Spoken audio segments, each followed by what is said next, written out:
Justamente, essa informação é exclusiva, já tive acesso a esse ofício encaminhado ao presidente da República, Luiz Inácio Lula da Silva, e ao ministro também, chefe do GSE. O senhor, uma ótima tarde, que bom conversar ao vivo. O senhor enviou esse ofício, então, já é solicitando a exoneração imediata do ministro diante de imagens que estamos assistindo hoje, é isso? Com certeza, essas imagens de hoje, elas comprovam que o governo escolheu a prática dos atos de 8 de janeiro. Então, aqueles atos violentos, repudiados pela sociedade, são atos que não foram simples escolhas dos manifestantes, mas foram escolha do governo, porque tanto é responsável por aqueles atos quem age, como quem, tendo o dever legal de impedir que os atos aconteçam, deixam de agir. E os vídeos hoje são inequívocos.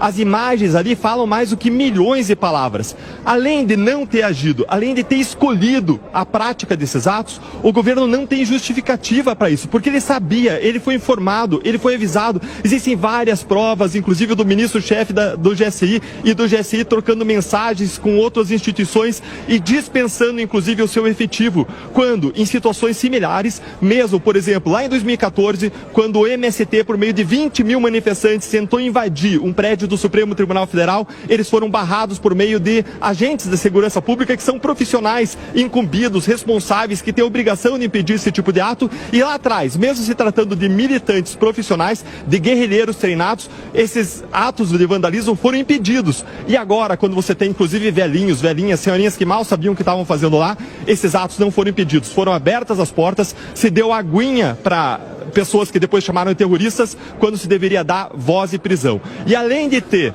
escolhido essas ações, além de não existir justificativa legal, lícita para as ações praticadas pelo governo, para a omissão do governo, além de tudo isso, eles tentaram esconder impedindo a CPMI do 8 de janeiro, tentaram esconder impedindo que a imprensa tivesse acesso a esses vídeos, alegando um suposto sigilo que não existe, porque se tem essa pasta aqui, se tem esse documento que pré-existe a um processo judicial, esse documento não é o fato de eu colocar ele no processo judicial que vai tornar ele sigiloso, como a minha carteira de identidade, se ela é pública, não é o fato de eu colocar num processo judicial sigiloso que vai tornar sigiloso. Então, o governo não ter fornecido essas informações mostra que escondeu. Então, nós temos sim a responsabilidade do ministro-chefe do GSI, o Gonçalves Dias, que deve ser afastado, até porque o próprio Lula prometeu que afastaria. Ele garantiu na primeira semana de governo que afastaria quem praticasse atos ilícitos. Então, agora eu falo com você, presidente da República, Lula, afaste e cumpra a sua palavra. Afaste o ministro Gonçalves Dias. A gente vai aguardar uma resposta, eu volto com você no estúdio, viu?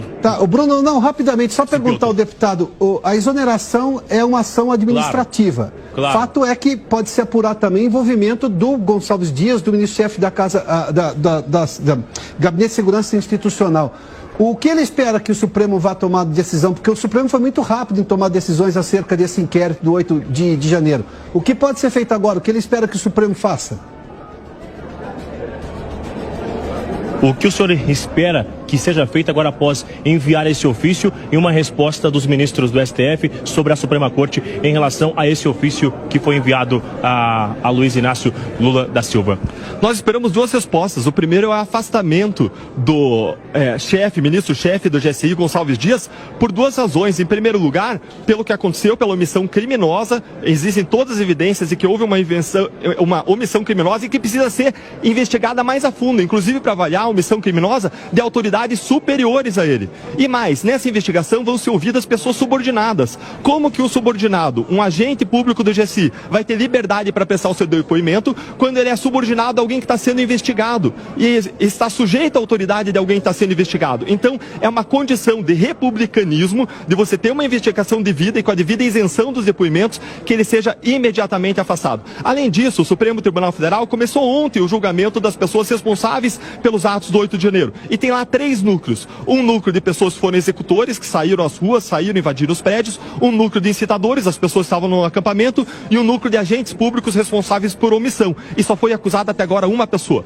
Esse material dá um farto material probatório para que outras pessoas do governo atual sejam incluídas nesse inquérito e sejam devidamente responsabilizadas. A gente continua acompanhando se haverá uma resposta da Suprema Corte ainda hoje. Volto com você no estúdio, viu, Piotr?